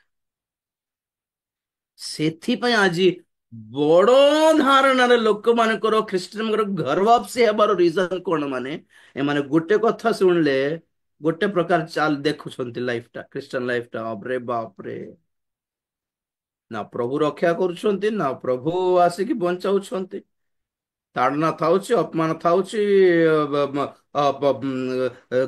ଗାଁରୁ ଗେଟ ଆଉଟ ଗୋଡୁଛନ୍ତି। କାହିଁ ପ୍ରଭୁ କିଛି କରିଲା ପରି ଲାଗୁନାହିଁ। ଭୋକରେ, ଶୋଷରେ, ରୋଗରେ ଚାଲୁନାହିଁ ଜୀବନ। ଚାଲୁଛି କି? ଆମେ ବି ସେମିତି ହିଁ ଚାଲୁଛୁ। ଟିକେ ପରେ ସହ୍ୟ କଲା ପରେ ଟିକେ ସାନ୍ତ୍ୱନା ମିଳୁଛି। ଆରେ ଟିକେ ଆରାମ ଲାଗିଲା ବୋଲ ଆଉ ଗୋଟେ ପରୀକ୍ଷା ଷ୍ଟାର୍ଟ ହେଉଛି। ଆରେ ବାପରେ ବୋଲି ଭାବିଲା ବେଳକୁ ପ୍ରଭୁ ଦୟା କର, ଦୟା କର, ଦୟା କର ବୋଲି କହୁଛୁ। ଆଉ ଧୀରେ ନର୍ମାଲ ହେଉଛି। Wow, praise the Lord ବୋଲୁଛୁ। ଆଉ ଟିକେ ଦି ଦିନ ନିଶ୍ୱାସ ନେଲା ପରେ ଆଉ କଣ ଗୋଟେ ସମସ୍ୟା। ଲାଇଫ, ଖ୍ରୀଷ୍ଟିଆନ ଲାଇଫ ଏଟା। ସ୍ୱର୍ଗକୁ ଯିବା, ପହଞ୍ଚିବା ପର୍ଯ୍ୟନ୍ତ ସୁବୁଦ୍ଧି କନ୍ୟା ମାନେ ବୁଝିଲେ ଏଇଟା। ନିର୍ବୁଦ୍ଧି କନ୍ୟା ମାନଙ୍କ ପାଖରେ ବ୍ୟାକଅପ୍ ନଥିଲା। ମୋର ଲାଷ୍ଟ ମେସେଜ ସେଇଟା ହିଁ ଥିଲା। ତମ ଆମ ପାଇଁ ଏହା ଅଣ୍ଟିବ ନାହିଁ। ଆଗାମୀ ଭବିଷ୍ୟତକୁ, ଆଗାମୀ ଅନ୍ଧକାରର ଭବିଷ୍ୟତକୁ ସାମ୍ନା କଲା ଭଳି ଆତ୍ମିକତା ଅଛି କି ଆପଣଙ୍କର ମୋର? ଅଣ୍ଟିବ କି ଦେଖନ୍ତୁ ତ। ଆଶୀର୍ବାଦର ପ୍ରଚାର, ସୁସ୍ଥତାର ପ୍ରଚାର, ମିରାକଲ୍ସ ର ପ୍ରଚାର, ଗାଡି ବଙ୍ଗଲାର ପ୍ରଚାର ଶୁଣିକି ଏମାନେ ବରଙ୍କୁ ସାକ୍ଷାତ କରିପାରିବେ ନାହିଁ। ଆତ୍ମିକ ପ୍ରଦୀପ ଜଳିଲା ଭଳି ତେଲ ଦରକାର, ସେହିପରି ଶିକ୍ଷା ଦରକାର, ସେହିପରି ପବିତ୍ର ଆତ୍ମାଙ୍କର ଅଭିଷେକ ଦରକାର, ସେହିପରି ଚେତନା ଦରକାର, ସେହିପରି ନିଷ୍ପତ୍ତି ଦରକାର, ସେହିପରି ପ୍ରାର୍ଥନା ଜୀବନ ଦରକାର, ସେହିପରି ଜଳୁଥିବା ଆତ୍ମିକତା ଆବଶ୍ୟକ ଅଟେ। ଜୀବନ ଲିଭି ଯାଇ ଅନ୍ଧାର ହେଇଯାଇକି ତୁମେ ବରକୁ କେମିତି ସାକ୍ଷାତ କରିବ? Praise the Lord. ଯାହା ହଉ 10 ଜଣ କୁମାରୀ ମାନେ ଢୁଳାଉ ଢୁଳାଉ ଶୋଇ ପଡିଲେ। କାହିଁକି? ମାନେ ବର ବିଳମ୍ବ କଲେ। ଅବଭିୟସଲି 20 ବର୍ଷରୁ ଏଇ ପ୍ରଚାର କରି ଆସୁଛି, କିନ୍ତୁ ପ୍ରଭୁ ଆସିନାହାନ୍ତି। ତେଣୁକରି ବହୁତ ଜଣକୁ ଏଇ ପ୍ରଚାର, ରାଜୀବ ଭାଇଙ୍କର ପ୍ରଚାର ବୋର ଲାଗିଥିବ। ବିଚାର ସେମାନଙ୍କୁ ବି ଆମେ ଦୋଷ ଦେବନି। କେତେ କହିବ ଆଜ୍ଞା, ଆଗମନ ବିନା କେତେ କହିବ? ବୋର ଲାଗୁନି ଆପଣଙ୍କୁ? ସତ କଥା। ଆମକୁ ବି ଟିକେ କଷ୍ଟ ଲାଗୁଛି, ଆମେ କହି କହି ଆସୁଛୁ। ପ୍ରଭୁ ଆସିନାହାନ୍ତି, ତେଣୁକରି ବହୁତ ଜଣ ଶିଥିଳ ହେଇଗଲେ, ଥଣ୍ଡା ପଡିଗଲେ, ଆହୁରି ଜଗତରେ ଯାଇକି ମିଶି ଯାଇଥିବେ ଅବଭିୟସଲି। କିନ୍ତୁ ଆମେ ଷ୍ଟିଲ ଅପେକ୍ଷା କରୁଛୁ। ଠିକ ଅଛି, ବେଳେ ବେଳେ ମଝି ମଝିରେ ଦୁର୍ବଳ ହେଇଯାଇ ହେବ, ସାଂସାରିକ ହେଇଯାଇ ହେବ। ପ୍ରଭୁ ତ ଆଉ ଆସୁନାହାନ୍ତି ବୋଲି ଆମ ଦୃଷ୍ଟି ଉପରଠୁ ଉଠିକି ଜଗତ ଆଡକୁ ଦେଖିକି ଟିକେ ଆକର୍ଷଣ ହେଇଯାଇ ବି ହେଇପାରେ, ପ୍ରୋବ୍ଲେମ ନାହିଁ। କିନ୍ତୁ ଏଥିରେ ପ୍ଲସ୍ ପଏଣ୍ଟ କଣ? ମାନେ ବର ଆସିଲେ ବୋଲି କୋଳାହଳ ହେଲା। ପୁଣି a cry, a shout, behold the bridegroom, ଦେଖ ବର ଆସିଲେଣି। ଏଇ କୋଳାହଳ, ଏଇ ଚିତ୍କାର ଶୁଣିକି ଏମାନେ ଚେତା ହେଲେ। That is the point here. ଆଜି ଚେତା ହେବାର ଦିନ ଆଜ୍ଞା। ମଝିରେ କୁଆଡେ ଘୁଞ୍ଚି ଯାଇଥିଲେ ବୋଧେ ଚଳିବ, ପ୍ରଭୁ କିଛି ଗାଳି କରିବେନି। ଓକେ, ଏପଟେ ସେପଟେ ଯାଇକି ମନ ଆଉଥର ଜଗତ ଆଡକୁ ଫେରିଥିଲା ବୋଧେ, ଚିନ୍ତାନି। ଠିକ ଅଛି, ସେ ବିଳମ୍ବ କରିଥିବାରୁ ଏମିତି ହେଇଯାଇପାରେ ମଧ୍ୟ, ନୋ ପ୍ରୋବ୍ଲେମ। କିନ୍ତୁ ଆଉ ଥର ନିଜକୁ ସଂଶୋଧନ କରିବାର ସମୟ ଆସିଲା।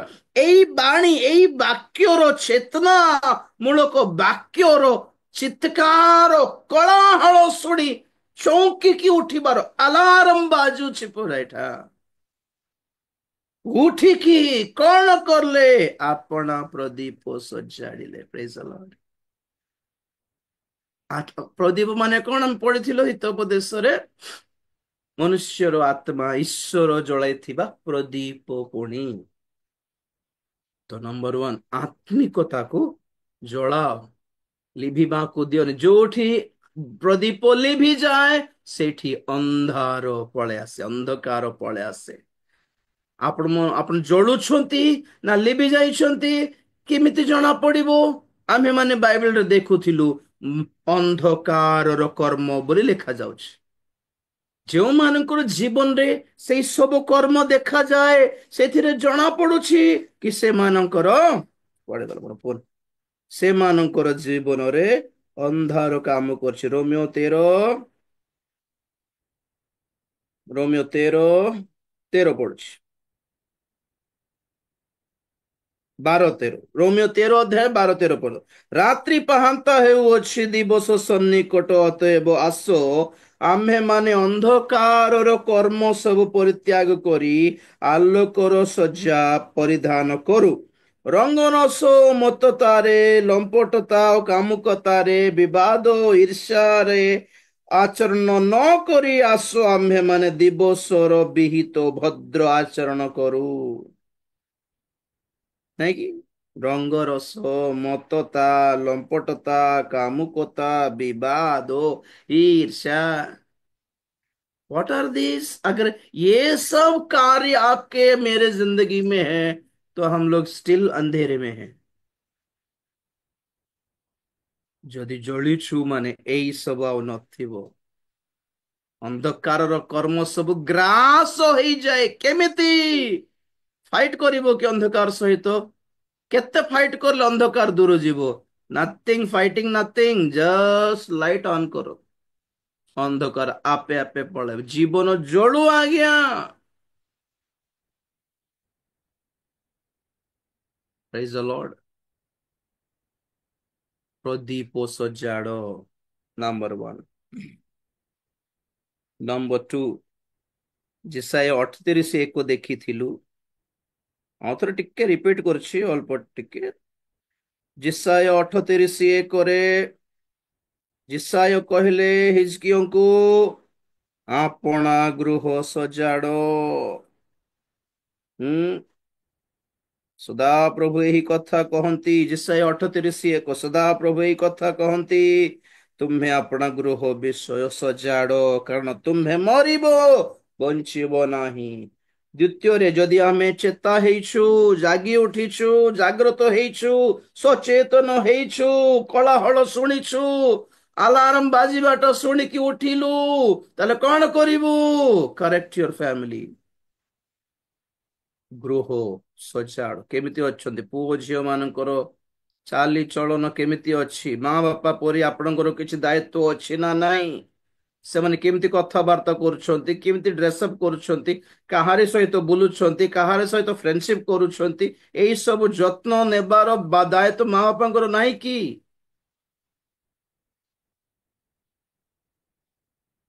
ସବୁକୁ ହଉ ଚଳିବ ବୋଲି କୁହନ୍ତୁ ନାହିଁ, କିଛିଟା ବିଷୟ ପାଇଁ କଠିନ ହେବା ଦରକାର।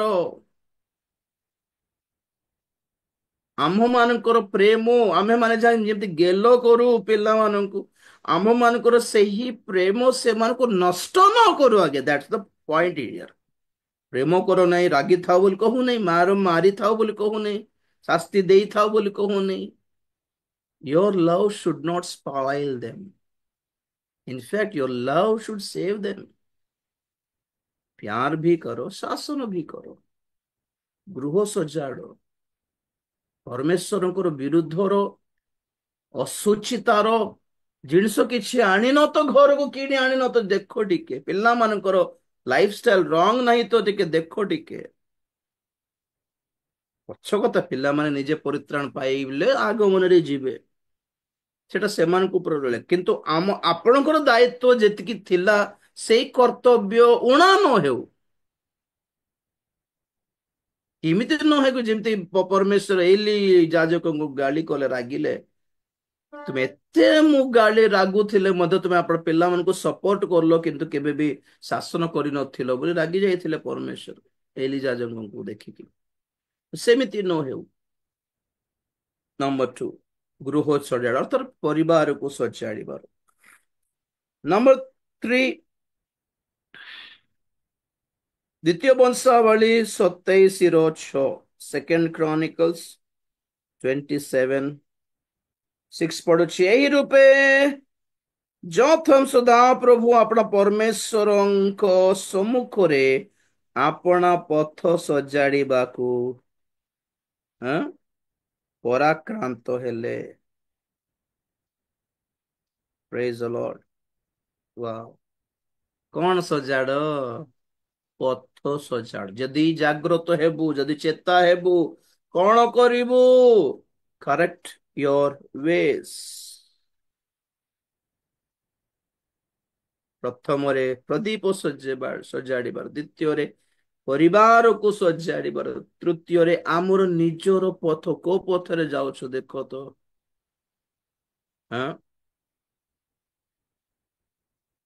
ଯେଉଁ ଜଣ ଦୁଷ୍ଟ ମାନଙ୍କର ମନ୍ତ୍ରଣାରେ ଚାଲେ ନାହିଁ, ପାପୀ ମାନଙ୍କର ପଥରେ ଠିଆ ହୁଏ ନାହିଁ, ନିନ୍ଦୁକ ମାନଙ୍କର ସଭାରେ ଯେ ବସେ ନାହିଁ, ସେ ଧନ୍ୟ। ନାଇଁ କି? ଦୁଷ୍ଟ ମାନଙ୍କର ମନ୍ତ୍ରଣାରେ ଚାଲିବାଟା, ପଥ you know the way, the walk. ତାପରେ ପାପୀ ମାନଙ୍କର ମାର୍ଗରେ ଠିଆ, वॉक स्टैंड एंड सिटिंग।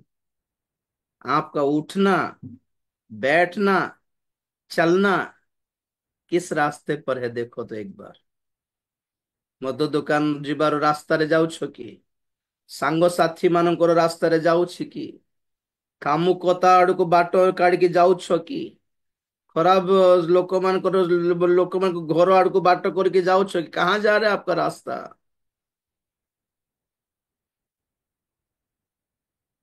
ସତ୍ୟ ପଥ। हैं? Praise the Lord. ଜୀବନର ପଥ, ପବିତ୍ରତାର ରାଜପଥ। ସ୍ୱର୍ଗକୁ ଯିବା ଲୋକମାନଙ୍କର ପଥ ହିଁ ଅଲଗା ଆଜ୍ଞା। ଲୋକ ଗ୍ରହଣ କରିବେନି ଆମକୁ। ଲୋକମାନଙ୍କୁ ସନ୍ତୁଷ୍ଟ କରିବାକୁ, ଲୋକମାନଙ୍କ ମଧ୍ୟରେ ଗ୍ରହଣିତ ହେବାକୁ, ଆକ୍ସେପ୍ଟେବଲ ହେବାକୁ ଚେଷ୍ଟା କରୁଛ କି? ନାଇଁ ଆଜ୍ଞା, ମତେ ବି ବାଛନ୍ତି, ମତେ ବି ଗ୍ରହଣ କରିଦେବେ, ମୋର ନାମ ବି ଲିଖ। ସେମାନଙ୍କ ଭିତରେ କାହିଁକି ପଶି ଯାଉଛ? अच्छा हुआ लोगों ने आपको बाहर कर दिया। ଡାକି ପ୍ରେମରେ ଡାକି ଡାକି ଥିଲେ, ଆଉ ଆମକୁ ମୁଖାପେକ୍ଷୀ ବେଶୀ ମନା କରିପାରିବୁନି। ତା ବଦଳରେ ସେମାନେ ହିଁ ଆମକୁ ଚିହ୍ନିକି, ମାନେ ଆମର ଟାଇପର ନାଇଁ ଭାଇ ଏ ଲୋକଟା, ନାଇଁ ତାକୁ ଆମେ ବାଛିବାନି ଥାଉ। ଲୋକମାନେ हमको बाहर कर दे बाटा भलो कि नहीं आ गया। अच्छा हुआ लोग ने हमको नहीं बुलाया, उनके फंक्शन में, उनके शादियों में नहीं बुलाया, उनके पार्टीज में नहीं बुलाया, उनके टूर कैंप्स में हमको नहीं बुलाया। से मन मद पार्टी हमको डाकी ना भले है कि नहीं आज्ञा। नहले केते लड़ी था ना आज्ञा मु परिवर्तन होइछि आज्ञा मु जीविनी आज्ञा बोल केले केते अपमान। ता आगुरु से माने आपनको अपना दलरू काढ़ी देइछन्ति, माने इट्स ग्रेट थिंग। अच्छा हुआ एक्चुअली। कांदी बसथिबे गोते केते लोग ना देखलो ना आगु पर हमको पचारनन्ति, न पचारन तो भले हला आज्ञा, प्रभु पचारले बोले अर्थ। प्रभु ଯେତେବେଳେ ବାଛନ୍ତି ଲୋକମାନେ ଆମକୁ ଘୃଣା କରନ୍ତି ଆଜ୍ଞା, ବାଇବେଲ କହେ ତାହା। ଏମିତି ପାପୀ ମାନଙ୍କର ପଥରେ ଠିଆ ହୁଅ ନାହିଁ, ଦୁଷ୍ଟ ମାନଙ୍କର ମନ୍ତ୍ରଣାରେ ଚାଲିବାର ନାହିଁ, ନିନ୍ଦକ ମାନଙ୍କ ସଭାରେ ବସିକି ଜୋକ୍ସ କରିବାର नहीं। हमारा रास्ता उधर का नहीं है, ऊपर का है। Praise the Lord. पथ सजाड़ो। Number three. नंबर फोर, आदि पुस्तक 22:9 पढ़िबा। आदि पुस्तक 22:9 सारिबा। ଆଉ ପରମେଶ୍ୱରଙ୍କ ନିରୂପିତ ସ୍ଥାନରେ ଉପସ୍ଥିତ ହୁଅନ୍ତେ ଅବ୍ରାହମ ସେଠାରେ ଏକ ଯଜ୍ଞ ବେଦୀ ନିର୍ମାଣ କରି ତହିଁ ଉପରେ କାଠ ସଜାଡ଼ି ଆପଣା ପୁତ୍ର ଇସାକଙ୍କୁ ବାନ୍ଧି ବେଦୀର କାଠ ଉପରେ ଶୁଆଇଲେ।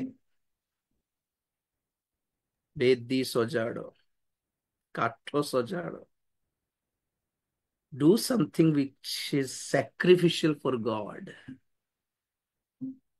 ହୃଦୟ ଚିପୁଡି ହଉଥିବ କି ନା ଅବ୍ରାହମଙ୍କର। ଅବ୍ରାହମ ଉଠ, ଆପଣ ପିଲାକୁ କଣ କର, ହୋମ ବଳି ଉତ୍ସର୍ଗ କରିବ। ୱାଓ, ବାପରେ, ହୋମ ବଳି। ପ୍ରାର୍ଥନାକୁ ଆଣ ବୋଲି କହୁନାହାନ୍ତି, ଦାନ ଟିକେ ପଠାଅ ବୋଲି କହୁନାହାନ୍ତି, पैसा टेके पड़े ना। ना, पैसा पैसा कुछ नहीं चलेगा, बेटा को दे दे होमो बोली। କିଛି ଚିନ୍ତା କଲେନି ଅବ୍ରାହମ। ତାଙ୍କର ମନର ପ୍ରାଣ ସବୁ ପୁଅ ଉପରେ ଥିଲା। ପ୍ରଭୁ କହିଲେ ସେ ପ୍ରାଣ ଦେଇଦେ ମତେ। ତ ସାରାଙ୍କୁ କହିଲେ ଆମେ ଯାଇକି ଆସିବୁ ବୋଲି। ୱାଓ, ସବୁ ରେଡି, କାଠ ରେଡି, ନିଆଁ ରେଡି, ଗଧ ଉପରେ ବାନ୍ଧିକି ଚାଲୁଛନ୍ତି। ଇସାକ ପଚାରିଲେ, ଡାଡି ଡାଡି, ପରମେଶ୍ୱରଙ୍କୁ କଣ ଦଉଛ ଏଥର? ସେ ପରା ଗୋଟେ ଗୋଟେ ପଶୁ, ଗୋଟେ ବଳି ପଶୁ ଦରକାର ତ। ହଁ ବାବୁ, ତ ସବୁ ତ ଅଛି ଏଠି, ପଶୁ କାହିଁ? ପରମେଶ୍ୱର ବୁଝିବେ ସେଟା ବୋଲେ। ଗଡ shall provide, ଯେହୋବା ଜିରି କହିଥିଲେ ଥରେ, ଯେହୋବା ଜିରି ମାନେ ତ ଖାଇବାଟା ଯୋଗାଇବେ, ପିଇବାଟା ଯୋଗାଇବେ, ପଇସା ଯୋଗାଇବେ, ଏଟା ହିଁ ବୁଝୁଛ କି 24 ଘଣ୍ଟା? ତମ ବଦଳରେ ମରିବା ପାଇଁ ଆଉ ଜଣକୁ ପ୍ରଭୁ ଯୋଗାଇବେ। ପ୍ରେଜ ଲର୍ଡ, ଦ୍ୟାଟ ଇଜ ଯେହୋବା ଜିରି। ଆମର ଦଣ୍ଡ ବଦଳରେ ଆଉ ଜଣେ ଦଣ୍ଡ ଭୋଗିବେ, ପ୍ରଭୁ ଯୋଗାଇଲେ ସେଟା ଆମର ପାଇଁ। ସେଠି ଗଲା ପରେ, ପାହାଡକୁ ଚଢିଲା ପରେ ଯାଇକି ଦୂତ ମାନେ ଟେନସନ ହେଇଯାଉଛନ୍ତି। ପରମେଶ୍ୱର ଦେଖୁଛନ୍ତି। ଦୂତଙ୍କୁ, ପ୍ରଭୁ ସତରେ ମନୁଷ୍ୟର ବଳି ନେବ କି? ପ୍ରଭୁ କହିଲେ ତୁମକୁ क्या पता है, ଚୁପ, ମଜାରେ କହିଲେ। ଦେଖ, ଦୂତ ମାନେ ଟେନସନ, ପ୍ରଭୁ ସତରେ ମାରିଦେବନି କେମିତି ଏଟା? ଏମିତି ତ ନୁହନ୍ତି ଆମର ପରମେଶ୍ୱର, ମଣିଷର ବଳି ନେବେ କି? ଛୁଆକୁ ମାରିଦେବ ନା କେମିତି ବୋଲିଲା ବେଳକୁ, ଦେଖ ରୁହ ବୋଲଛନ୍ତି ପରମେଶ୍ୱର। ସେ ପଥର ବେଦୀ ସଜାଡ଼ିଲେ, ତା ଉପରେ କାଠ ସଜାଡ଼ିଲେ, ହେଁ, ତା ଉପରେ ଆପଣ ଇସାକଙ୍କ ହାତ ଗୋଡ ବାନ୍ଧିକି ତାକୁ ଶୋଆଇଲେ, ତଳେ ନିଆଁ ବି ଲଗାଇଲେ। ଆଉ କାତି ଉଠାଇଲା ବେଳକୁ ଦୂତ ମାନଙ୍କୁ ସେନ୍ସଲେସ୍ ହେଇକି ବେହୋସ ହେଇଯାଇଥିବ ବୋଧେ। ଏଇ ଭିତରେ ପରମେଶ୍ୱର ଜଣେ ଦୂତଙ୍କୁ ପଠାଇ କହିଲେ, ଅବ୍ରାହମ ରୁହ ରୁହ ରୁହ, କିଛି ପଚାରୁନ କଣ, ମାରିଦେବ ନା କଣ ପିଲାକୁ? ନାଇଁ ପ୍ରଭୁ, ତମେ ତ ପଚାରିଲାରେ ମୁଁ ମାଗିଲି ମାନେ ତାର କଣ ମିନିଂ କଣ ଥିବ ବୁଝିଥାନ୍ତୁ ନା। ନା ପ୍ରଭୁ, तुमने दिया बेटा तुमको दे दूंगा। वाओ, की विश्वास बेटा, बेटा विश्वास नहीं, विश्वासी लोगों का बाप निकला ये तो। विश्वासी ମାନଙ୍କର ବାପା ହେଇଛନ୍ତି। ଏମିତି ବିଶ୍ୱାସ ଦରକାର ବୋଲଛନ୍ତି। ପରମେଶ୍ୱରଙ୍କୁ ଏମିତି ବିଶ୍ୱାସ କରିବାର କି ଆପଣ ପିଲାମାନଙ୍କୁ ପ୍ରଭୁଙ୍କୁ ଦେବାର ଦମ ନାହିଁ। ଆଜିକାଲି ଚାକିରି ପାଇଁ ପ୍ରାର୍ଥନା କରାଉଥିବେ, ଭିସା ପାଇଁ ପ୍ରାର୍ଥନା କରାଉଥିବେ, କ୍लास ପାଇଁ ପ୍ରାर्थना कराते, जब मुंह मना नहीं जे उसके बाद क्या? प्रभु ने पास किया, प्रभु ने सीट दिया, प्रभु ने कॉलेज किया, प्रभु ने ग्रेजुएट कराया, उसके बाद, उसके बाद कुछ नहीं। प्रभु के लिए क्या है? कुछ नहीं। ସଜାଡ, ବେଦୀ ସଜାଡି, କାଠ ସଜାଡି କିଛିଟା ବଳି ଦିଅ ପ୍ରଭୁଙ୍କ ପାଇଁ, ହୋମ ବଳି। Praise the Lord. ଆଉ ଶେଷରେ ମାର୍କ 1:19। ମାର୍କ 1:19। ପୁଣି ସେ ଅଳ୍ପ ଦୂର ଆଗକୁ ଯାଇ ଜବଦୀଙ୍କ ପୁତ୍ର ଯାକୁବ ଓ ତାହାଙ୍କ ଭାଇ ଯୋହନଙ୍କୁ ନୌକାରେ ଜାଲ ସଜାଡୁଥିବା ଦେଖିଲେ। Praise the Lord. କିଆ ସଜାଡୁଥିଲେ? ଜାଲ ସଜାଡୁଥିଲେ। ଅବଶ୍ୟ ସେମାନେ ମାଛ ଧରିବା ଜାଲ ସଜାଡୁଥିଲେ। ଆଜି ଆମେ କଣ ସଜାଡିବା? ପ୍ରଭୁ ଆମକୁ ମାଛ ଧରିବାକୁ ଶିଖାଇ ନାହାନ୍ତି, ପ୍ରଭୁ ଆମକୁ ମନୁଷ୍ୟ ଧରିବାକୁ ଶିଖାଇଛନ୍ତି। ପ୍ରଭୁଙ୍କର ପାଇଁ ଗୋଟେ ଆତ୍ମା ଲାଘବ କରିପାରୁଛ କି? ପ୍ରଭୁଙ୍କ ପାଇଁ ଗୋଟେ ଆତ୍ମାକୁ ବନ୍ଧନ ମୁକ୍ତ କରିପାରୁଛ କି? ପ୍ରଭୁଙ୍କ ରାଜ୍ୟ ପାଇଁ କେତେ ଜଣଙ୍କୁ ଲାଭ କରିପାରୁଛ କି? ଏତେ ପ୍ରଚାର କରିକି, ଏତେ ଗୀତ ଗାଇକି, ଏତେ ପ୍ରାର୍ଥନା କରିକି, ଏତେ ମିରାକଲ୍ସ ଦେଖାଇକି ଲୋକ ମିରାକଲ ପାଆନ୍ତୁ, ଲୋକ ହିଲିଂ ପାଆନ୍ତୁ, ଲୋକମାନେ ଚାଙ୍ଗାଇ ପାଆନ୍ତୁ, ଲୋକମାନେ ଆଶିଷ ବି ପାଆନ୍ତୁ, ମନା ନୁହେଁ ଯେ ଆତ୍ମା ଲାଭ ହେଉଛି କି? ଦେଖ, ଯଦି ଆତ୍ମା ଲାଭ ହେଉନି ମାନେ ଜାଲ ସଜାଡ଼ିବାର ଟାଇମ ଆସିଲା। wash your nets, repair your nets। ଭାଇମାନେ, ସେବକ ଭାଇମାନେ, ବନ୍ଧୁମାନେ, ଆତ୍ମା ଲାଭ କର ଆଜ୍ଞା। ସୁସ୍ଥତା ପରେ ଦେଖିବେ, ପ୍ରଭୁ ଦେବେ ପରେ। ଆତ୍ମା ଲାଭ କର, ଗୋଟେ ଆତ୍ମା ସ୍ୱର୍ଗକୁ ଆସୁ। ଜାଲ ଠିକ ଅଛି ବୋଲି ଅର୍ଥ। ପରିତ୍ରାଣ ପ୍ରାପ୍ତ ହୁଅନ୍ତୁ, ଅନୁତାପ କରି, ପାପ ସ୍ୱୀକାର କରି, ବାପ୍ତିଜିତ ହେବି ବୋଲି ହାତ ଉଠାଇଲା ପରେ କରନ୍ତୁ ସେମାନଙ୍କୁ। ଜାଲ ଠିକ ଅଛି ବୋଲି ଅର୍ଥ ତମର। Let people cry for the Lord. Let people repent in the presence of God. Let people choose heaven। ସ୍ୱର୍ଗ ଦରକାର ଆଜ୍ଞା ମତେ, ପ୍ରଭୁ ଦରକାର ଆଜ୍ଞା ମତେ, ମୋର ଜୀବନ ତାଙ୍କ ହସ୍ତରେ ଦେଇଦେବି ଆଜ୍ଞା, ସବୁ ପାପ ଛାଡିଦେବି ଆଜ୍ଞା ବୋଲି ଲୋକମାନେ ଛାତି ପିଟି କାନ୍ଦିକି ଆଗକୁ ଆସିଲା ପରେ କିଛିଟା ଶିକ୍ଷା ଦଉନ୍ତୁ ଆଜ୍ଞା। ଜାଲ ସଜାଡ଼ିଲେ ବୋଲି ଅର୍ଥ। ଏଇ ଆତ୍ମା ଲାଭ ଛଡା ସବୁ ଚାଲିଛି ସଭା ମାନଙ୍କରେ, ସେବାରେ। ବାଇବେଲ କଲେଜ କରି ପକଉଛନ୍ତି, ଚର୍ଚ୍ଚ ପରେ ବଡ ବଡ ଚର୍ଚ୍ଚ ଘର ବନାଇ ପକଉଛନ୍ତି, ହସ୍ପିଟାଲ, ସ୍କୁଲ, ଅର୍ଫନେଜ କରି ପକଉଛନ୍ତି, କିନ୍ତୁ ଆତ୍ମା ଲାଭ ନାହିଁ। ସୁବୁଦ୍ଧି ମାନେ ଆପଣା ପ୍ରଦୀପ ସଜାଡ଼ିଲେ। ଦିସ୍ ଇଜ ଦ ସୁବୁଦ୍ଧି ପିପଲ୍ସ କ୍ୟାରେକ୍ଟର ଆଣ୍ଡ ୱାର୍କସ। ସଜାଡ଼ିବା ଆଗେ, ଚକ୍ଷୁ ବନ୍ଦ କରିବା, ପ୍ରାର୍ଥନା କରିବା। ପ୍ରେଜ ଦ ଲର୍ଡ, ହାଲେଲୁୟା। ପ୍ରଭୁ ଧନ୍ୟବାଦ ଦଉଛୁ, ଦୟା କର, ଅନୁଗ୍ରହ କର ପ୍ରଭୁ। ପ୍ରଦୀପ ସଜାଡ଼ିବାକୁ ଶିଖାଅ ପ୍ରଭୁ, ପରିବାରକୁ ସଜାଡ଼ିବାକୁ ଶିଖାଅ ପ୍ରଭୁ, ପଥ ସଜାଡ଼ିବାକୁ ଶିଖାଅ ପ୍ରଭୁ। ଦୟା କର, ଦୟା କର, ଦୟା କର, ଦୟା କର ପ୍ରଭୁ। ଆମ୍ଭ ମାନଙ୍କର ଜାଲ ସଜାଡ଼ିବାକୁ ଶିଖାଅ ପ୍ରଭୁ। Praise the Lord. ପ୍ରଭୁ ନିଜକୁ ସଂଶୋଧନ କରିବାକୁ ଶିଖାଅ। ଗୋଟେ ଉତ୍ତମ ବଡି, ଉତ୍ତମ ସାକ୍ରିଫାଇସ, ଉତ୍ତମ ଉତ୍ସର୍ଗୀକୃତ ଜୀବନ ଯାପନ କରିବା ପାଇଁ ନିଜ ଜୀବନରେ ବେଦୀ ଆଉ କାଠ ସଜାଡ଼ିବାକୁ ମଧ୍ୟ ଶିଖାଅ ପ୍ରଭୁ। ଖାଲି ବଡ ବଡ କଥା କହି ଜାଣୁ ଆମେ, ଆମେ ଖାଲି ବଡ ବଡ ସାହିତ୍ୟିକ ପଦ ୟୁଜ କରିକି ଆମେ ଆମେ ଲୋକମାନଙ୍କୁ ଇମ୍ପ୍ରେସ କରି ଜାଣୁଛୁ, କିନ୍ତୁ ଲାଇଫରେ କିଛି ବି ଏଫେକ୍ଟିଭ ହେଉନାହିଁ, କିଛି ବି ପ୍ରାକ୍ଟିକାଲ ହେଉନାହିଁ। ଆମମାନଙ୍କର ବଡ ବଡ କଥା ସବୁ କଥାରେ ହିଁ ରହିଗଲା, କିନ୍ତୁ ପ୍ରାକ୍ଟିକାଲ ନାହିଁ, ଲାଇଫରେ କିଛି ଦେଖାଇ ପାରୁନୁ। ନା ନା, ଏମିତି ନୁହେଁ ପ୍ରଭୁ। ଜୀବନ ବି ଏଫେକ୍ଟିଭ ହେଉ, କଥାବାର୍ତ୍ତା ସହିତ ଆମର ପ୍ରାର୍ଥନା ମଧ୍ୟ ଏଫେକ୍ଟିଭ ହେଉ, ଆମର ପ୍ରଚାର ଏଫେକ୍ଟିଭ ହେଉ, ଆମର ଗୀତ ଆରାଧନା ଏଫେକ୍ଟିଭ ହେଉ, ଆମର ନିଷ୍ପତ୍ତି ମଧ୍ୟ ପ୍ରଭାବ ଯୁକ୍ତ ହେଉ। Lord, eat should be ଏଫେକ୍ଟିଭ। ଦୟା କର, ଅନୁଗ୍ରହ କର, ନିଜକୁ ସଜାଡ଼ିବାକୁ ସାହାଯ୍ୟ କର, ସଂଶୋଧନ କରିବାକୁ ସାହାଯ୍ୟ କର, ନିଜର ଜାଲକୁ ରିପେୟାର କରିବାକୁ ସାହାଯ୍ୟ କର। କାହିଁକି ସବୁ ଶିଉଳି, ସାପ, ବିଛା ଧରୁଛେ ଜାଲ ଭିତରେ, କିନ୍ତୁ ଗୋଟେ ମାଛ ଧରି ହେଉନାହିଁ। What happened ପ୍ରଭୁ? क्या हुआ? କଣ ହେଲା? ଆମେ ନିଜକୁ ସଜାଡ଼ି ପାରିବୁ, ନିଜର ଜାଲକୁ ସଜାଡ଼ି ପାରିବୁ। ସାହାଯ୍ୟ କର, ଅନୁଗ୍ରହ କର ପ୍ରଭୁ। ସୁବୁଦ୍ଧି କନ୍ୟା ମାନଙ୍କ ପରି ଆଜିର ବାକ୍ୟ ଦ୍ଵାରା ଯେପରି ଆମେ ଚେତା ହେଇପାରିବୁ, ସଚେତନ ହେଇପାରିବୁ, ନିଜକୁ ସଜାଡ଼ି ପାରିବୁ, ଏଥିପାଇଁ ସାହାଯ୍ୟ କର। ତୁମକୁ ସାକ୍ଷାତ କରିବା ପାଇଁ, ବଣକୁ ସାକ୍ଷାତ କରିବା ପାଇଁ ପ୍ରଭୁ ଯେପରି ଆମେ ସାହସ ପାଇବୁ, ଏଥିପାଇଁ ସାହାଯ୍ୟ କର। ବାକ୍ୟ ଶୁଣିଥିବା ସମସ୍ତଙ୍କୁ ଆଶୀର୍ବାଦ କର, ତୁମରି ଆଗମନ ପାଇଁ ପ୍ରସ୍ତୁତ କର ପ୍ରଭୁ। ତୁମେ ଗୌରବ ପାଅ।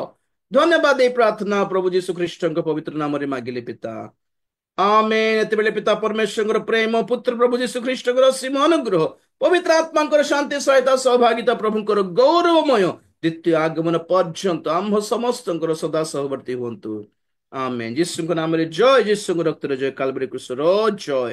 Hallelujah, hallelujah.